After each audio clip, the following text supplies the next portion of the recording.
يا مدير طالع على الجرابيه وانت بالساعه والسلام كرتونه مره واحده. لا لا لا ده حاجه اللهم صل على النبي. مع ان الحاجات اللي بتجيبها دايما تيجي في كيس ثلاجه يعني مش مستاهله كرتونه ولا حاجه، بس السنه دي حاجه شكلها كده اللهم صل على النبي. تسلم يا مدير، تسلم يا مدير. يا اخيرا عرفت ان السمنه علب. ده المعلومه دي نفسي اقولها لك بقالي 10 سنين بس. والله قاعد بتجيب له ظروف انا مش عارف بتجيبها منين الصراحه يعني، بس حاجه اللهم صل على النبي. لا وازازه زيت دي لوحدي مش كده؟ لا وكامله المره دي اللهم صل على النبي. لا لا ده حاجه حلوه قوي، ده حاجه حلوه. لا لا لا لا. ده انت بقى بتجيب الجاس مكرونه وبتاع عادش بقى الفرط وبتعبي والكلام ده. اللهم صل على النبي، اللهم صل على ده احنا اتغيرنا خالص يا مدير، اتغيرنا ايه دي؟ برطمان صلصه. امال لك يا اسرع البتاع دي اكسبايرد بقى ولا امال في ايه؟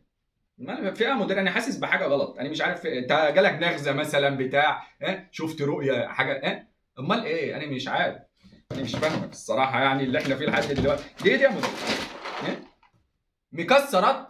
لا مش لدرجه، ما انا مش واخد البتاع دي من الاخر بقى، انا مش واخد البتاع دي، اصل انا مش دي مش كرتونه دي، انا حاسس ان هي هتطلع نهايه خدمه بتاع وتقنطرني بعدها ما لا مش واخد البتاع ده اصلي مش للدرجه دي. ايه ده بلاوي اللهم صل على ده الكف رمضان كله دي.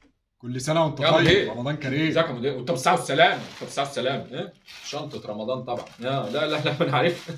شنطه رمضان ايوه كده، ايوه كده. ايوه لا احنا كده هنا. لا صح صح.